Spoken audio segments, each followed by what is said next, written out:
This is Armstrong Williams, and I am here in San Antonio, Texas, at the International Airport, and you would be shocked at what a layover stop. This is for thousands and thousands of migrants on their way from the southwest border to host families or shelters across the country. Believe it or not, every night the federal government fills 5 757s with illegal immigrants, each of whom receive $1,000 and a cell phone under the cover of darkness. This is what is happening with your taxpayers' dollars. And if I were not here, I would be Ripley's, believe it or not.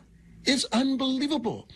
In the airports, coming in the still of the night, being shipped to places all across the country, New York, Massachusetts, Florida, South Carolina, Texas.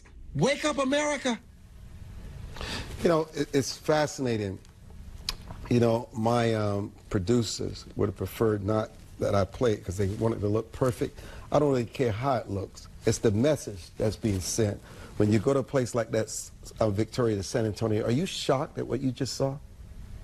Absolutely. I mean, our border is a complete mess, and personally, I think it's all Joe Biden's fault. Look, President Trump wanted to build a border wall. The governor of Texas, Governor Greg Abbott, is doing everything that he can as a governor to secure the border, and Biden's telling him, no, that's unconstitutional. You don't have the rights to do that. And it's like, well, if you had been able to do this yourself, I wouldn't have to do this. I wouldn't have to send National Guardsmen. I wouldn't have to call upon my fellow governors to come down and secure our border to do what you don't want to do. And because you won't do it from the executive branch and from the presidency, we have to have governors that believe in a strong border step up and, you know, sacrifice their own National Guardsmen to go out and defend our border, because somebody's got to do it.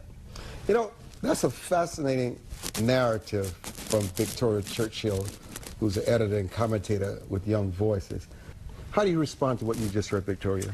Well, you know, I think that the World Economic Forum definitely does have a lot to do with it, because what being involved in these multinational organizations does is it promotes us to take the security of other nations before our own. Look, I don't think that the U.S. should exist just in a bubble and have absolutely zero involvement with other foreign entities, but we have to take care of our own borders and our own security first. And, you know, especially as a conservative, I think there's very limited things that a government has to do, but I think that one of the things that a national government has to do is secure its own borders. Now, as you mentioned here, Democrats are finally changing their tune on immigration, and I say that is absolutely wonderful. I ran a piece just in Real Clear Politics this Tuesday about how Democrats are losing with this issue, losing big with their own base. Harvard-Harris poll from last month found that 53% of Democrats believe that illegal immigration is getting worse.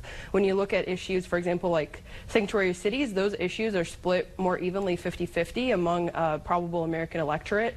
But with 53% of Democrats, that means that that number nationwide is 71% of Americans believe that illegal immigration is being worse. And, you know, the way that I wrote it in that piece, I was saying that if they don't fix this, they're going to lose the presidency and they're going to lose the Senate. Because personally, I think that there are kind of good and bad ideas that both Democrats and Republicans have, and I think we do need comprehensive immigration reform where we both secure our border but also make the legal immigration process easier. I say that as an immigrant that's married to another immigrant. It took my family 11 years to get citizenship in the U.S. I came here at the age of 3. My husband also came here for college, and it took him 6 years to get citizenship. But my family's been through it the right way. And so saying that you're pro-border security also doesn't mean that you're anti-immigrant. Those two things often get conflated, and they really shouldn't be. And so if Democrats can't work with Republicans to get comprehensive immigration reform that addresses both of those issues, they realize they're going to lose, because Republicans in the House have passed legislation that would both secure our borders and make the lives of legal immigrants easier. But the Democrats in the Senate aren't on board. And until they get on board, this is a very, very, very key issue as we look at the next election heading into 2024. I am seeking asylum. That is all you need to declare when you come to any border in the United States. And guess what happens when you say, I am an asylum seeker? You get free food, free clothing, free lawyers, free housing, free transportation. You don't have to work. And let me tell you what the lawyers will do for you at the taxpayer's expense in the United States. They will tell you what to and what not to say just so you don't get in trouble. And guess what? You have 3 to 6 months before you even have to register to go to your court hearing to start the process. No, not 36 months, 6 months to 2 years. And guess what? You have 10 years before they even throw you out of this country, before you have to become a United States citizen. You know what happens to the majority of those people in those 10 years? They disappear throughout this country and never be to be found. And listen, you get medical care, you get mental health care, you become legal. All you have to say, Victoria, I am an asylum seeker. What other country would allow that? Well, you know, it is absolutely insane what we give illegal immigrants. And the thing that I always say is, personally, I believe as a legal immigrant whose family it took over a decade to get citizenship, I believe that actually legal immigrants are the ones most hurt by illegal immigration. And let me tell you why. Here's the thing, is that people that come here, as Bruce mentioned, you know, work jobs, whether you're on an H-2B visa or an H-1B visa, you come here for the promise of the American dream, for the promise of economic prosperity. And guess what? Immigrants do things like start businesses. They work very high-paying jobs, and they pay a heck load of taxes on them. And so what happens before you even get citizenship is really kind of the opposite of what America was founded on, right? Taxation without representation. You get taxed for 10 years plus before you even get citizenship, and you can't even vote for the people that decide what to do with your tax dollars. So that's point number one. Point number two is the thing that I always think is absolutely crazy is the idea of illegal free tuition for illegal immigrants. So my husband came to this country for college as an international student.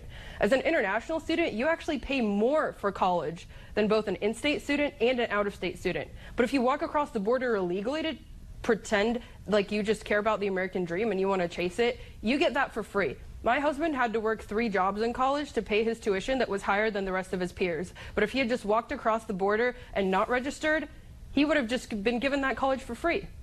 And Josh, there are only 100,000 judges in the entire country to process all this. Only 100,000. That is a nightmare, Victoria.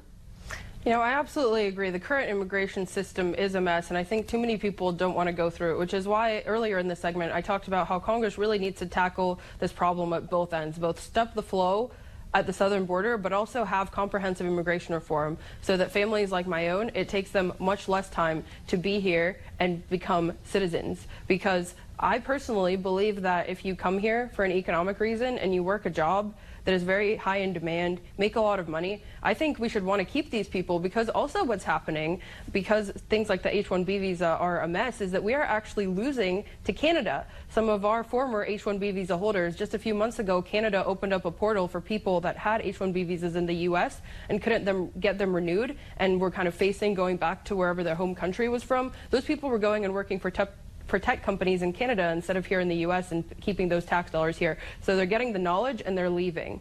Now, kind of the other thing that we should really understand about the large impact of migrants, again, is that personally I believe that it's actually these cities that are where the leaders are politically aligned with President Biden, places like New York, places like Chicago, where the citizens are actually paying the biggest price, because these people call them, you know, say that they are in control of cities that qualify themselves to be sanctuary cities, so they don't comply with federal law enforcement.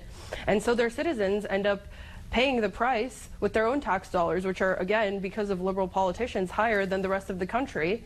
And so you just keep getting hit and hit and hit and hit. And I think that the polling that I mentioned earlier is an example of the fact that people aren't buying the rhetoric. People know what's happening to their tax dollars and they're fed up. Victoria? Well, I just want to say kudos to you and your team for bringing law enforcement officers in past and current into this conversation, because they are such a key component of this.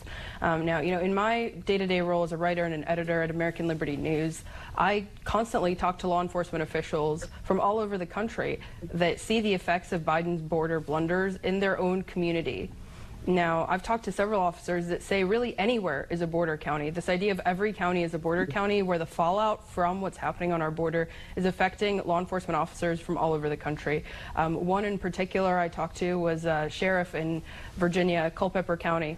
Sheriff Jenkins, you know, he's stark, he's definitely along the lines of a constitutional sheriff, constitutional conservative, and, you know, he is having to deal with the fallout from this policies in his own backyard, whether it's drugs, smuggling, human trafficking, illegal guns are being trafficked along with drugs and individuals, and they are having these massive busts in Culpeper County in Virginia, 2 hours outside of Washington, D.C. And so this is an issue that does not stop at the And border it's an because issue, it's not Victoria, being that stopped. we're going to continue to discuss. I want to thank our earlier guests, former Governor and Congressman Mark Sanford, Bruce Fine, Victoria for joining us, Josh Bernard, Sheriff Lauterbach. Thank you all for joining this edition of the Armstrong Williams Show. And a shout out to 24/7, WJLA. Thank you.